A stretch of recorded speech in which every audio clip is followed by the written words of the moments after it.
So our second theme, even though it says, has three large science questions under, and it's the effect of ice on the sea. And so in the first part is snow and ice cover on the near shore, snow and ice on the terrestrial fluxes in the near shore environment, and then the question of seasonality that, Greg, you brought up earlier. No, somebody, yeah? Yeah? From the perspective of ice, no, snow, and when it says ice here, it includes both sea ice and land-fast ice. And if you don't know the difference, then Chris Poloshenski will enlighten you.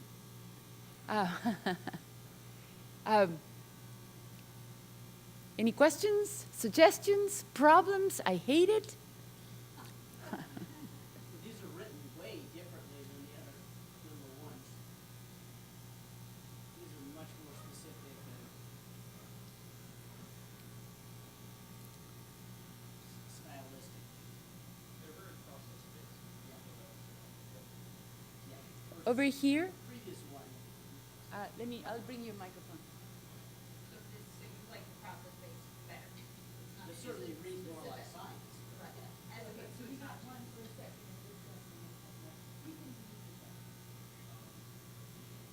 Just wait a second, wait until it activates.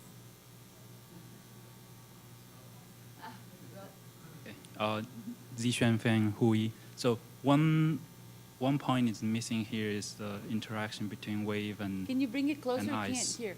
Can you please bring the microphone closer Okay. to you? One point is missing here is the interaction between wave and ice. True. What would your suggestion to build on that between wave and ice and biogeochemistry and ecological processes? So we're not only doing physics, we're also doing the physics and the ecology and biogeochemistry. We probably need a component to measure the wave and also to use Can you bring the SAR. microphone? People cannot hear you. You have to bring it closer to your mouth. Okay. We might need a component to measure the wave, and also because it's NASA related, we can use SAR to measure the wave.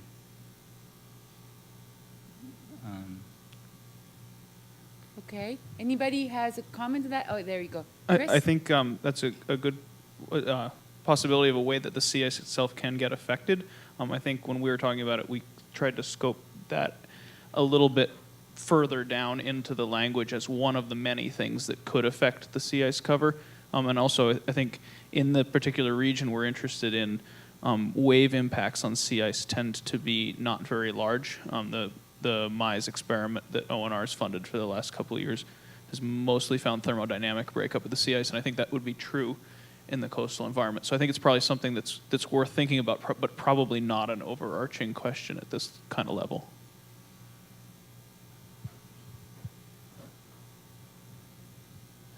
Scott Miller from SUNY Albany. A bit related is on the cartoon, I didn't see heat fluxes, air-sea heat fluxes, or momentum flux.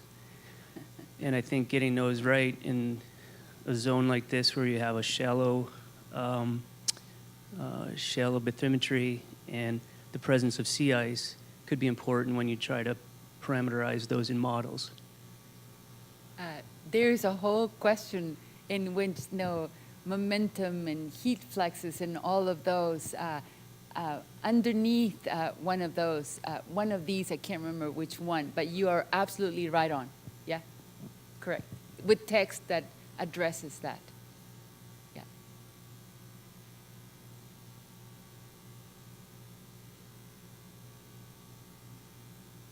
Really? You all love it?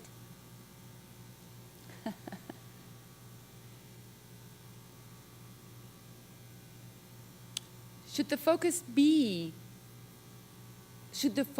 remain on land-fast ice and sea ice? I would distinguish those as pack ice and land-fast ice. Oh, okay, pack ice and, All of it's sea ice. okay. Pack ice drifts, Yeah, land-fast pack- ice does yes. not. Perfect. Uh, Yeah. And to respond to the question, I think it could be challenging to differentiate the two because land-fast ice is just pack ice that happens to be attached to shore for right now. And tomorrow, that might not be the case anymore.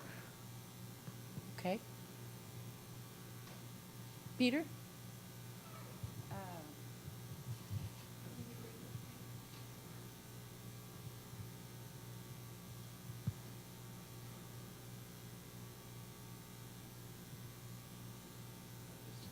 Looking at number 2 again, and I think that what controls do ice snow? It doesn't. You mean when you just read the question, it doesn't really spark your imagination at all. And yes, we probably do delineate what some of those controls and some of the things that controls are imposed on them down below, but I'm thinking maybe we want to elevate some of that up into this question here so that we can kind of spark that imagination, because right now it's sort of boring. And I think if you start talking about water flowing over the ice or being dammed by the ice, or ice forcing the water to go down in and mix below, all the different things like that, I think that it starts to, your imagination starts to go a little bit more, and you can start formulating hypotheses, and you can start understanding a little bit more of the dynamics of this system. And so I think maybe we could do a better job on number 2 and bringing some of that up in here, where, because if people aren't going to read, if they're only going to read these high-level questions and skim the rest, I think they might miss some of that, and this could be, they might wonder why this question is even here. Yeah, well, a comment, then I'll make a comment myself. Please go ahead. Yeah, Howard Roscoe, British Antarctic Survey. We know from the Weddell Sea that first-year sea ice has a lot more algae, plankton growing within it and underneath it than multi-year sea ice. That is probably not happening yet in the Arctic, but we can expect it to. So perhaps you should have a bullet here that looks at the change in plankton bloom associated with that, the presence of first-year sea ice in a coastal zone that then melts.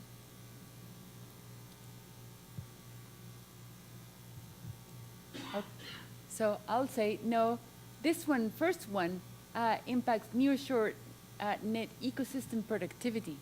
Well, it also probably influences dissolved organic matter, not only DOC.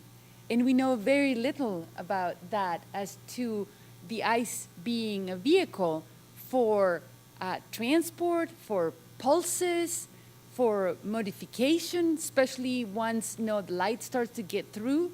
And that could be a major component in getting material from the near shore further out as well.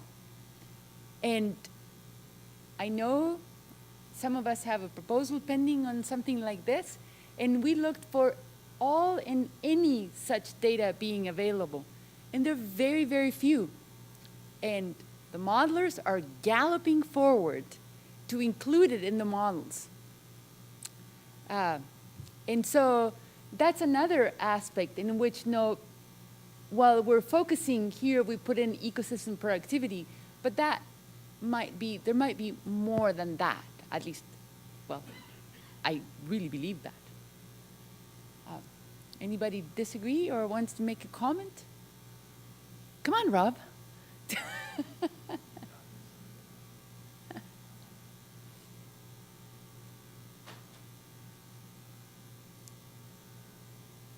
Yes, Margie. So I think it really, I think that it seemed like people really, No, you just need to put it closer to you. it's in my mouth. Okay, there, okay. So, I think people liked these questions because they were specific, and it says net ecosystem productivity. But then again, I mean, this is the dilemma that we keep going through is do you be more generic like we were in the theme 1 questions where we just say biogeochemical processes, and then you take into account all these other things that coastal snow and ice cover are impacting? Or do we be more specific and put net ecosystem productivity and then exclude all these other things that are also important? So that's kind of where we are and what we need help with. Yeah. Well, no, one of the suggestions that I heard is that perhaps in the underlying text or accompanying text that goes with it, that's where it is expanded. And that is what we did in the current text of the science plan, right? Indeed. So maybe we just need to, then the worry is that if you have 2 pages under each one, then no one reads the 2 pages and they don't learn. So maybe we need to be even briefer underneath and really bulletize underneath. I don't know, just thinking out loud. Yes, Chris. I like the Can you- idea of putting a specific question like what we've got there, and then allowing an expansion to show that ecosystem productivity, for example, isn't the only thing we care about underneath. Because I think that serves for the reviewer as a hook. If they like ecosystem productivity, they're going to just check mark and move on. If they're like, oh no, my thing isn't included there, they're going to get angry, and then they're going to read immediately below and see that their thing is included. I think that's a better system for getting a reviewer to give you a positive result and engage them than putting a very generic question that's hard for them to envision what exactly it is we're doing. Okay. You need to turn it on and put it almost in your mouth. Okay. Okay. All right. So yeah, I think that I will also like the idea of the first question being quite generic, so that it does encompass many processes and many ideas potentially that can come in. But underneath, you might have some sub-questions or like paragraph headings or something like that that will be much more specified and will highlight your initial ideas. And this you can, obviously, with community input, you can expand on. Chris? Are you? No, you're just holding. Hanging on to this. Oh, I see. The next interested party. Any other comments, questions, suggestions, frustrations, missing? Antonio, there's. So I just had a thought about question 2, maybe making it a little more specific, maybe adding what terrestrial fluxes, carbon, sediments, nutrients. Also, the seasonality of it is probably, maybe not the timing is probably important with respect to ice and snow conditions. Would that make it better? Would that be more specific? That is a question for all of you. So Antonio covered one of my first points, but the other thing here is part of this ties heavily into a lot of the above field work on the terrestrial side. And so how much do you guys know from talking to Paula and people? Would they want us to tie into some of the same sites where they're doing basically like snow condition experiments as part of the above field campaign? Because there's a good chunk of that funded, and it started this year, actually. So no, Mike is going to answer, I think. Are you going to answer that directly? I have a comment related to that. Yeah, well then go ahead before I say Yeah, one of the things I think that there's been recognized in the above project is, as far as there's a permafrost and hydrology working group. I know John Kimball's leading that, and I think some of the documents I've seen, the presentations mention a lack of projects funded right now as far as, hydrology. I don't think right now in the first phase of above projects, there's really nothing that this could leverage. There's really, and maybe that provides actually an opportunity for the fact that above does not have any projects focused on surface water or water moving through that region. Well, Rob Striegel's, right, yeah. That's focused on the Yukon, but I think that's kind of pretty narrow. But, when you talk about above and connections with colors. I think right now, my understanding is there's really a lack of above, yeah, where that synergy could be leveraged. Interesting, because I thought above was a major component of above what is hydrology. So I'm just, no? Interesting. I understand, but it's another one like this, who said that you really need to address the physics. It's such an essential component of it that I'm sort of surprised. Anyhow, Rob, you asked us to whether somebody was already deciding where we would do things based on other studies. Well, tomorrow's conversation, effectively the answer is no. It's up to us to go and find and make those links and then leverage that as yet another component that would benefit by having Arctic colors in the field in whatever time, year or something. So tomorrow when we talk about the leveraging and interaction with other programs and other fundings, please, I'll try to remember, but bring that up again. Yes, Antonio. So something we struggled with the original set of questions was having this vague comments about coastal ecology and biogeochemistry. And we have that in that third question. So a question I have to all of you is that sufficient in this case? Or do we need to specify what aspects of coastal ecology and biogeochemistry we are referring to? Net ecosystem productivity, bacterial productivity. So do you want to give a little bit of background how we came to use the wording coastal ecology rather than microbial ecology or mammalian ecology? We talked, in the two workshops at length how far up the food chain we would or would not go. Would we prescribe that? Should Yes, we thanks prescribe Thanks that? for jogging my memory, because it was a little fuzzy. Yeah, so again, we didn't want to prescribe just focusing on the microbial communities, phytoplankton, bacteria, and so forth, microzooplankton, for example. But again, it's also, if we're revising this for NASA OBB, maybe we need to be more prescriptive here. I mean, there are many projects that study whales and fish that are funded by NASA OBB, at least not to my knowledge. I mean, there may be very few, and I know the one that I know about whales was a sort of a mandate, not something. And there's one about fish in California, but we heard about that at it's OCRT, very yes. very specific between it's fish and ocean color. So, Right.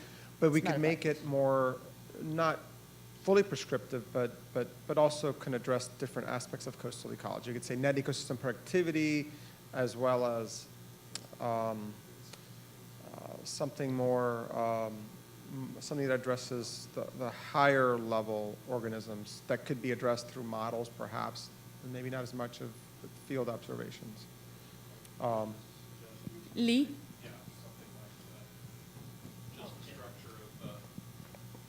Just as a suggestion, the structure of coastal ecosystems, because coastal ecology is sort of vague and undefined. I mean, or you could use an example given sort of thing.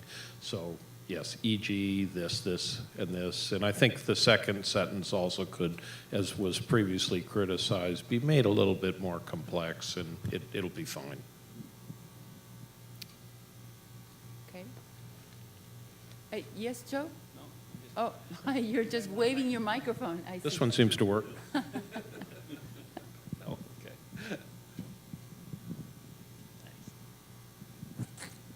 No other? Right, I'll move on then to the next one. And we can always come back, as they, of course, all three are interrelated. Yeah, no, and tonight we will, the writing team will sort of rehash everything that we heard I know that there's already revisions of incorporating what has been mentioned here, and so that's what we'll present tomorrow as well. And so the third large theme is one that addresses change. And here, I think we have to take into account Dennis's comment at the very beginning as well. And so, but this one hopes to, the intent is to merge the effects of the land and the ice, and brings in, of course, a lot of the modeling activities. In here also will be essential that first phase of synthesis of existing data to put into perspective some of the field results. I'll give you some time to read while I have some coffee.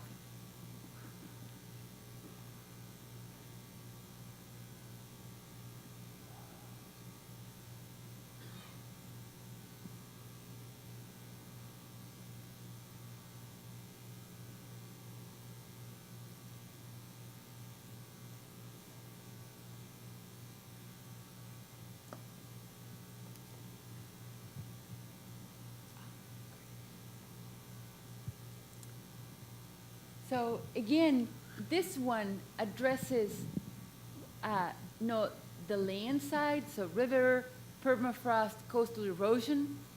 This one addresses ice and snow. And this one combines both, but focusing on net ecosystem productivity. So being more specific.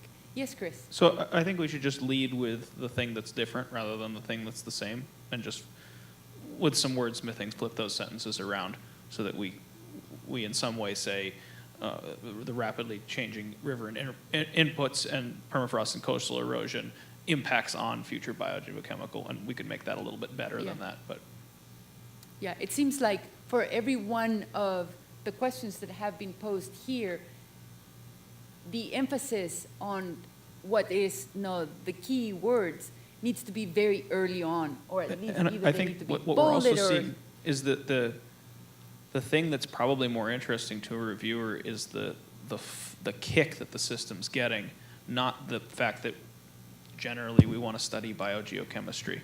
We want to study it here because of these things that are changing.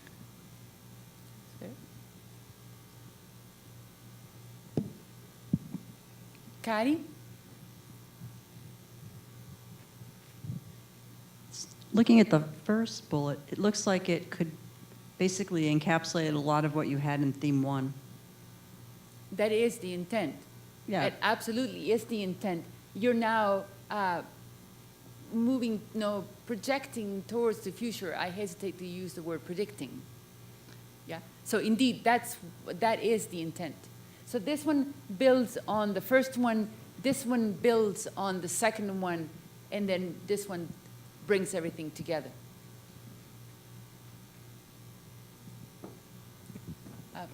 Peter? Oh, just mentioning here, I mean, the effect of the first one is really to measure the here and now. Theme number 1 is measuring here and now. This one here in theme number 3 is where we bring in the modeling a lot. And so this is where the models come into play and start taking what we learn here and now and doing the projections. Is that about right, Margie? That's what we had in mind with this one. So that's the distinction between the two. Yeah, and this goes back to the specific comment made by the reviewers, where we should be differentiating between how we're going to use these observations to look at the specific baseline, establish a baseline, and how we'd use the observations in order to build the models and make predictions for the future. Sam? Yeah. So one of the things I like about working in the Arctic is that some things, when they change, it's pretty obvious. Like things monotonically change in a certain way, and it's clear. And other things are changing, and they're buried in this interannual variability. So, these sort of forward modeling things are great because they make predictions, but they're not necessarily couched as testable predictions. So, if I could add a line item, it would be You know, how does this information point to the types of things that we can identify over the short term as positive proof that our modeling and understanding of the Arctic change is correct?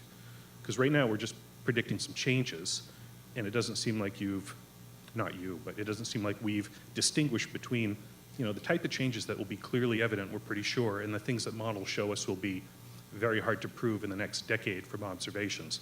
And then that type of thing would guide, sort of going back to the first comment today, how we structure observational systems in the Arctic. Like, Yeah, I think that's an excellent point. I don't know if it belongs here. Can you elaborate as to what would you look for? Given also there's the ideal of what we can measure, and then there is the reality. No, there's the ideal of what we wish to measure, and then there's the reality of what we can measure. Right, so this is just off the top of my Yeah, head. yeah, Okay, if there's a change that's happening in ecosystem structure, like what Lee said, maybe an easy way to trap it at the microbial level is start doing genomic fingerprints of the bacterial community or something like that. You know, just sort of a snapshot of a structure of something that we think would change if these models suggest that that's going to happen. You know, if we're doing models that say the DOM input is going to lead to more refractory stuff, then we won't have so much microbial activity. You know, we might be able to see that in the genomic fingerprint. But maybe these models would show that, you know, you shouldn't expect to see that over a 10-year time span, and it would just be in the noise. So just a thought. Great. Yes. So in terms of modeling and from a modeling perspective, I think it's really important to characterize and as much as we can quantify transformations of, you know, the major elements. So for example, for carbon, if we really could characterize the molecular structure or the refractory or labile nature of all the carbon as it goes from land into the ocean, like this is a really great, amazing opportunity. In particular for me, for the work that I've been working on, maybe elucidating the role or the relationship between CDOM and and the various types and molecules of carbon that are in the terrestrial system, and kind of how that transforms as it goes out into the ocean. Those are excellent questions, and I think there is a lot of people in here who are with you. Yes? Yeah, so I guess in terms of the focus, it would be for the modeling or for biogeochemical modeling, it would be maybe to frame the thinking around the elements or the currency of the model. So for example, the carbon that's being transformed. Yep.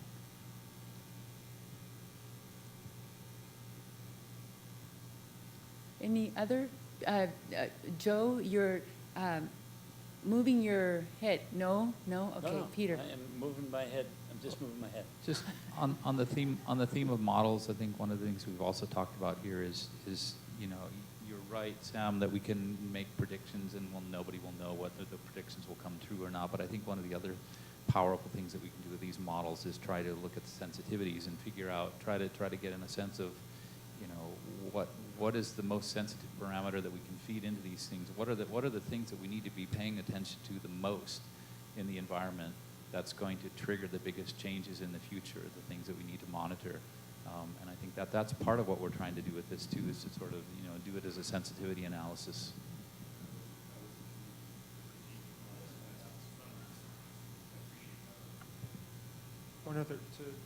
Along this discussion, one thing I would suggest is that if the models are initiated with past conditions, and then we would evaluate whether they would predict the current conditions. That might be one way. Now, that doesn't prove that you can predict future conditions, but at least you have greater confidence in the models. Over here. Hi, Eric from TACUVIC. I just wondered, going back to the very first comment, I think that was made on theme 1, I just wondered, is there this is sort of a rhetorical question. If this Arctic colors may not appear in terms of actual activity for 6 years, there's a lot of things that will happen in the next 6 years in the Arctic. Is there an opportunity for, I don't know, pre-Arctic colors or something that could provide a subset of observations, let's say through, you know, cheaper things like autonomous vehicles, to name one, since that's something I'm interested in, but in generally something that, so that there is some sort of time series, and maybe these exist already, but that from which the variations or hindcasts could be done as a result of models that are informed ultimately by the more detailed process studies, right? So you're developing this model, and then instead of having to wait another 6 or 12 years to look at enough variation, you have 6 years of, or some number of years of data that obviously reduced. It's not going to perhaps be able to look at genomic fingerprints of organisms that are affected perhaps by changes. On the other hand, it could be with the right set of evolving sensors on autonomous platforms, it could provide an interesting way to do that. Yeah, So- you're absolutely right. So we do have tomorrow, some time for strategic conversations, yeah, from the implementation plan, because that is the key, right? Paula said that, well, yeah, no, you specifically asked her about timeline, didn't you? You definitely put her on the spot, because we asked her exactly the same question, have asked her the same question several times. And so there are conversations right now as to, could we do something like you call pre-Arctic colors that would not endanger Arctic colors from becoming, in its due moment, a full-blown program. Yeah, and Great. so it's, because that is the reality, given everything else that's been said here this week for exports as being a program which is a little bit more mature in the funding pipeline for NASA. So I think, drawing on the collaborations with existing programs, which is why we wish that she had stayed here so that she would have been able to hear all this. Joe?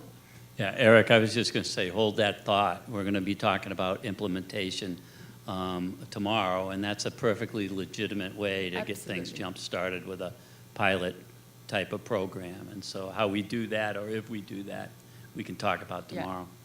Mike? I just want to add that there's a even greater likelihood of that happening if Arctic Colors is given an official thumbs up and goes to a campaign. Above has a couple pre-above projects funded. Specifically, one thing would be to lay down some baselines.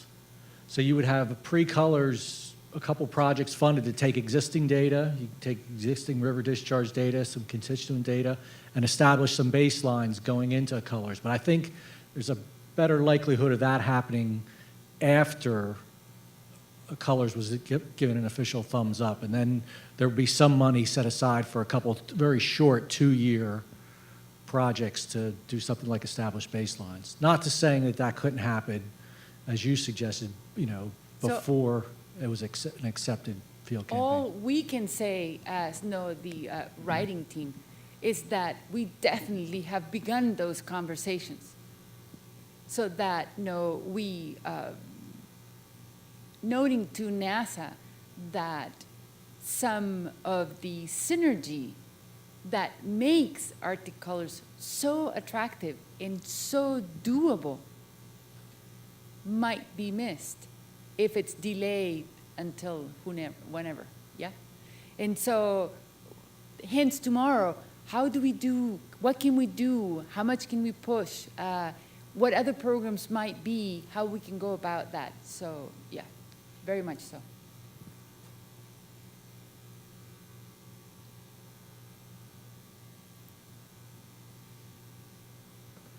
So, any others, comments, suggestions, questions, things that don't have anything to do with this that I'm not supposed to talk about?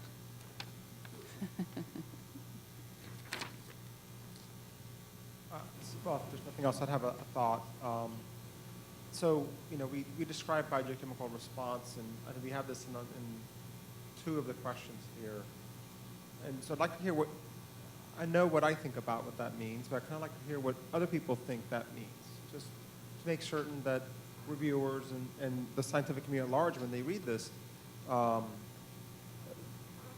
they have a similar sense of what we're thinking about this. So the question is, what does biogeochemical response mean to you? So what would you expect to see when you read biogeochemical response? Would it be transformations, as was mentioned there, at an element point of view, or is it more from the biological transformation or uptake of, or is it strictly nutrients, or? I think this gets back to the first thing that came up. It's like, if we're going to start predicting to the future, we have to have a current baseline to move forward from.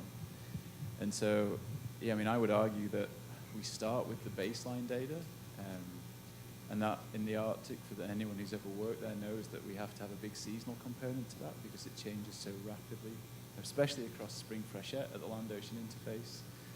There's a real paucity of data for that, for most things that I can think of. And so I think there's a huge open chasm there that this program can fill, actually. Kind of just like estuarine mixing, land-ocean mixing behavior of a whole range of constituents.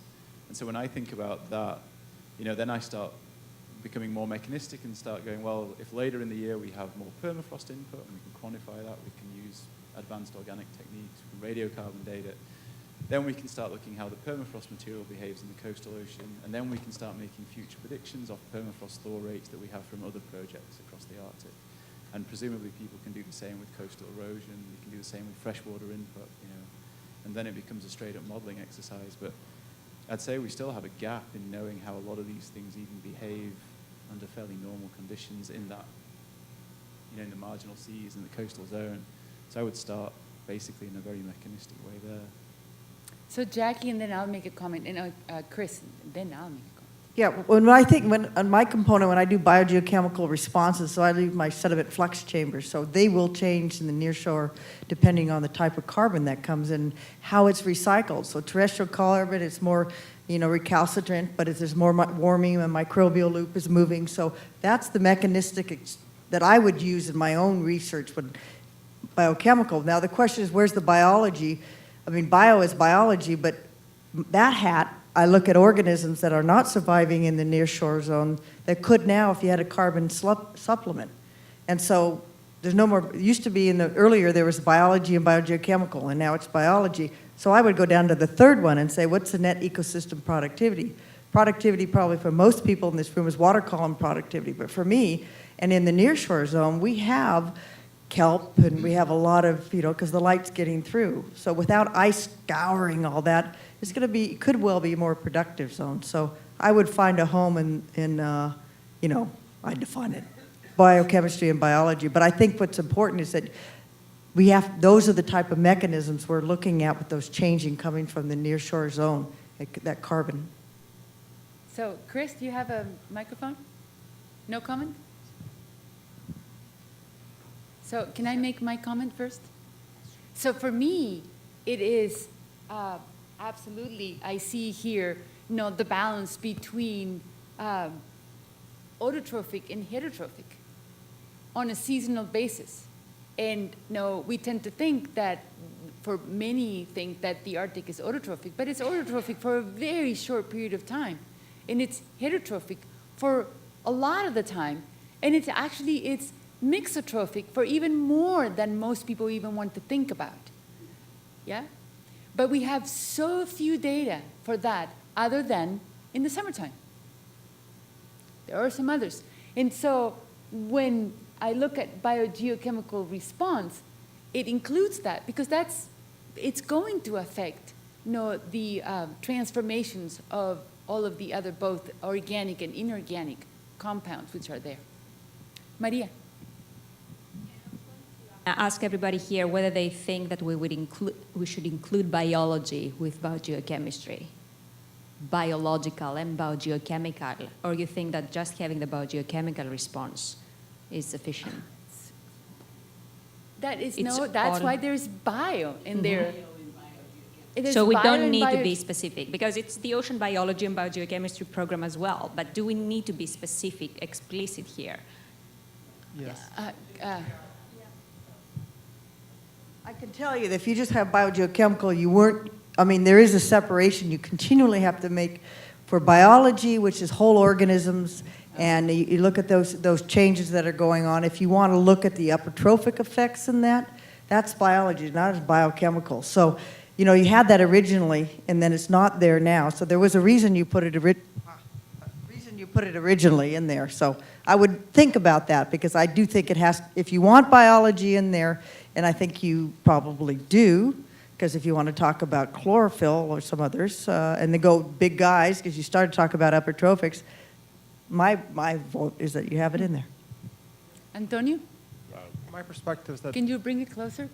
my perspective is that biogeochemical includes biology. So in this sense of these questions, if you've got nutrient input, what the biogeochemical response is phytoplankton production.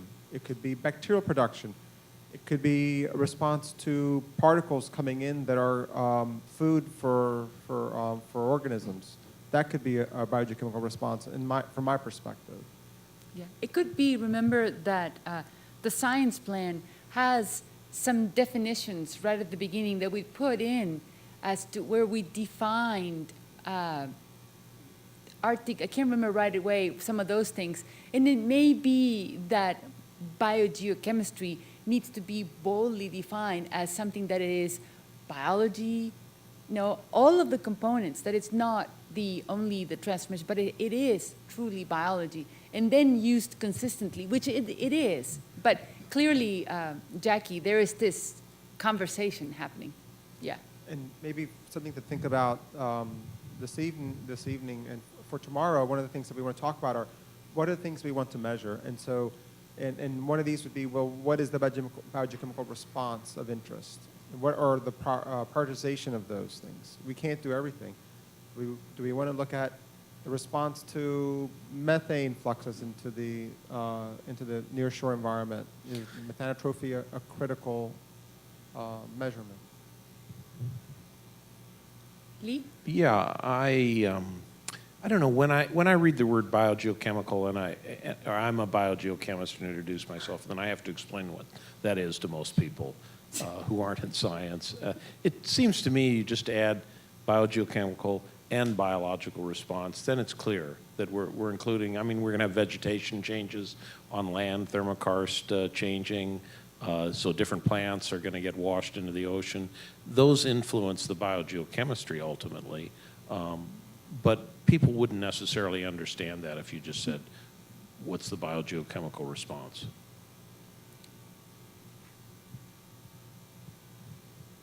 I don't think we lose anything by that. I Okay, would agree it's with been that. noted. At least somebody is noting it. Yeah, and the other thing is, just a real general comment, is, you know, the way that we have made a budget WAG, which is really rough, and it may fly or it may not, it may go up and probably go down. But this is going to be largely PI driven. And so we need to get the community on board with these questions. And then the PI, you know, proposes the research that will answer this type of question. So really the power eventually is going to be in the hands of the PIs to make the observations and do the science and modeling. Yeah, well, that is the quandary, isn't it? That the reviewers want this plan to be more specific.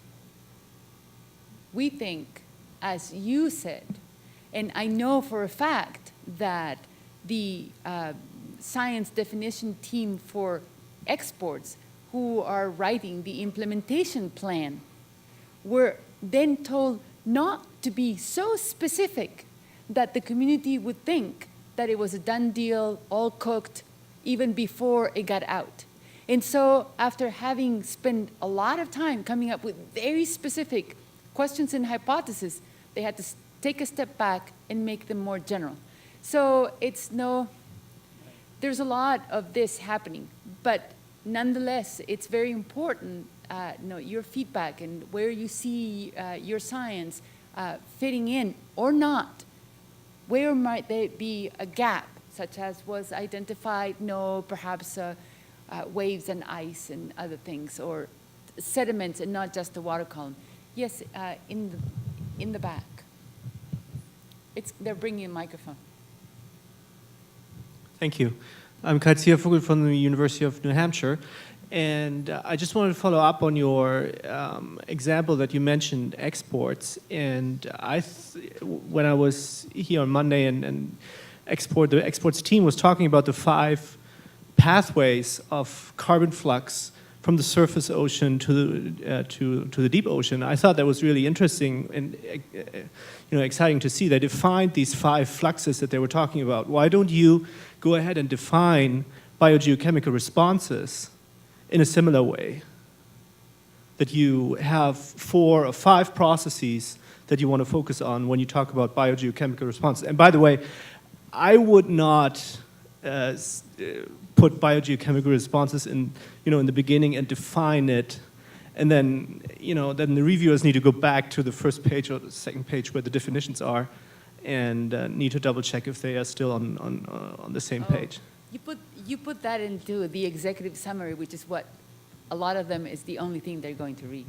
So, but some of these 4 or 5 that you mentioned, we have here. It is rivers. It is the biogeochemical responses. Oh, I understand. So heterotrophic microbial activities or phytoplankton growth and so on and so on. But one of the keys in here is that they have to be, what makes it, why would you do this then in the Arctic? Okay? That's key to this. It cannot be something that you can then take it and move it and do it down in the Amazon. It won't fly. It's got to be specific to the Arctic. So this is always coding in those.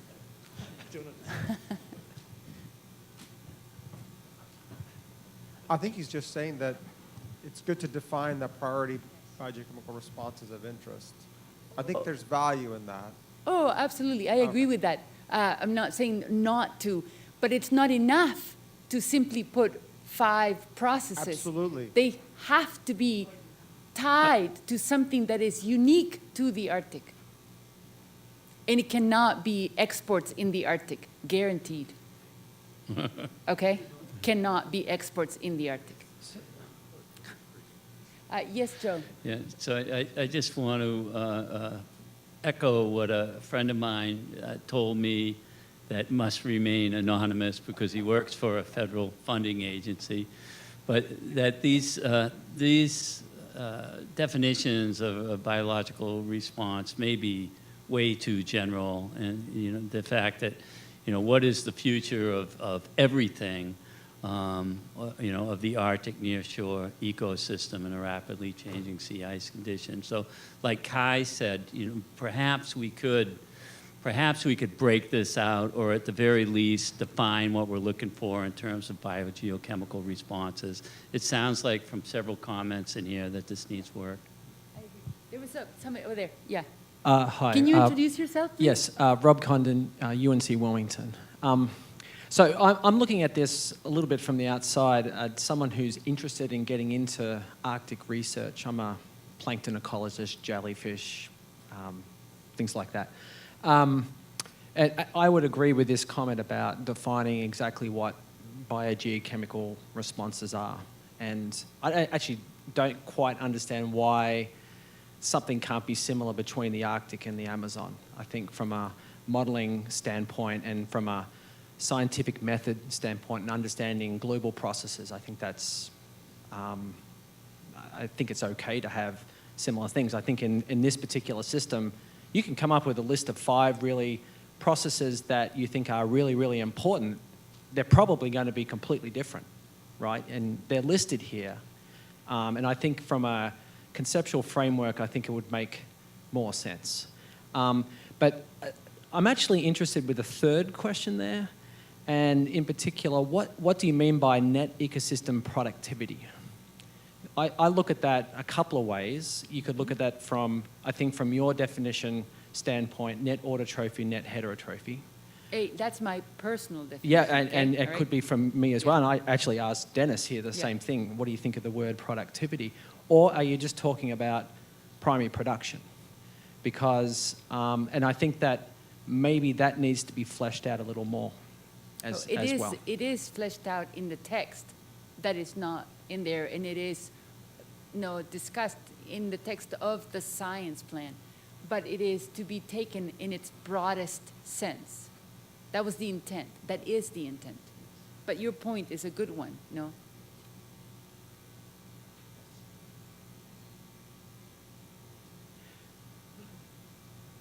Oh, sorry, Sam, I didn't see you. I'm hiding. So there are some of us in the room who were involved in IceScape. I'm sorry, can you say that again? There are some of us in the room who were involved in IceScape, Yeah. prior NASA program. And that one of the ideas of that program was you have some cryosphere people and some ocean biology optics people, and you get them on a boat together, and they do interesting interdisciplinary research. And I learned a lot from Chris, but it's not like we're publishing papers together. And I wonder if we could be a little bit better here in Arctic Colors in maybe from the get-go trying to get a better interdisciplinary connection between the land and the ocean. And so this actually relates to what are the things we're going to be studying. Like we can make a laundry list of things that happen in the coastal ocean, but maybe it's worth thinking about picking out the things that are most directly linked to coupling between those two and starting from there. So it's just sort of a philosophical perspective, but I think there's an opportunity with this program to do something much more strongly interdisciplinary than was able to be achieved before, in my opinion, in IceScape. A lot of great stuff came out of it, but it could have been much, much stronger.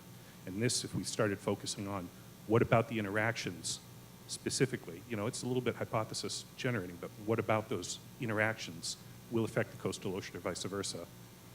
Start with that. And I know people have thought about this, but I don't want to lose focus on it. I think that would be a shame.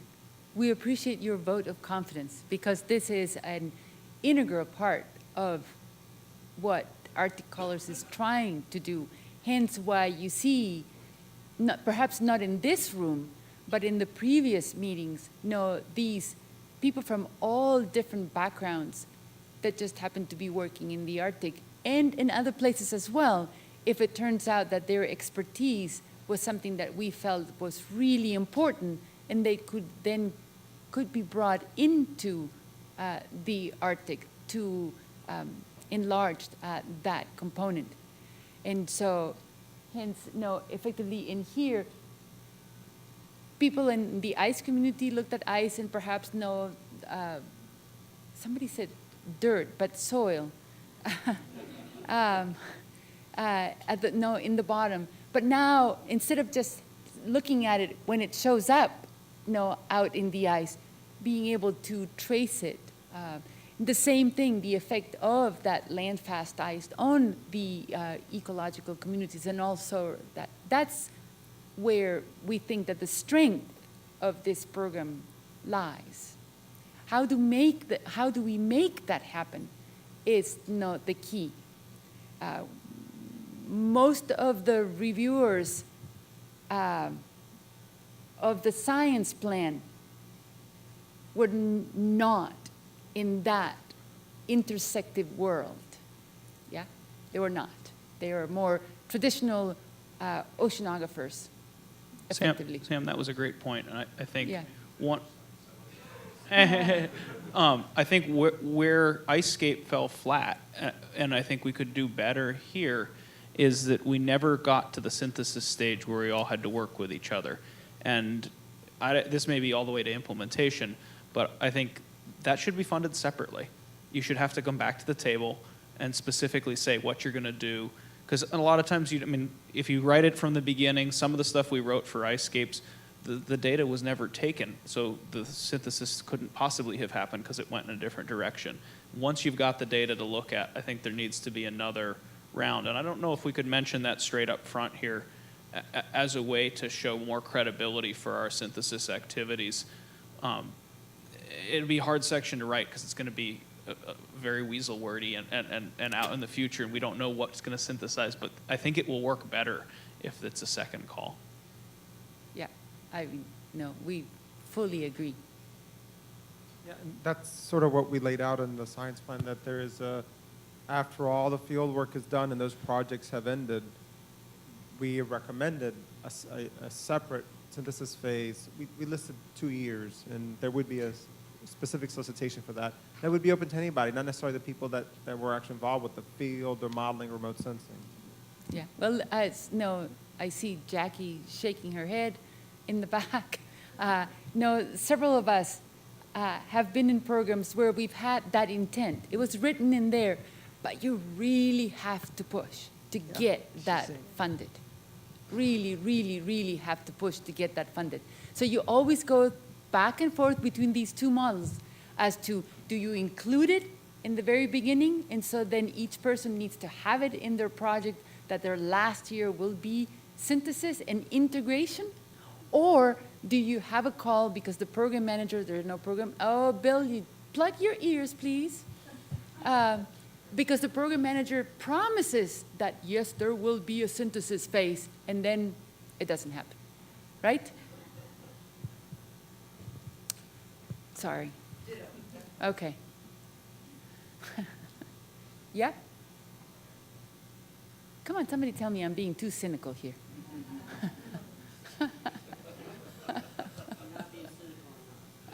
Okay. I think that, Antonio mentioned this. It's in the draft of the implementation, and it's, if not modeled, at least it happens by coincidence to parallel what we stated for above. The experiment plan requires a synthesis and integration phase. If it doesn't happen, I guess that could be the program manager's fault. You can blame BALA or something, but in the terrestrial ecology program, we've had a number of field campaigns, and we always have a synthesis phase. And the program manager, who retired at the end of 2014, we just have to hope that that the successor actually makes that happen. But it's I think it's intrinsic to the experiment. I know it's intrinsic to the experiment plan. Some of the things that are built into the project from the beginning is the concept that it is a science team where you are supposed to be creating data products that are shared with the other members of the team,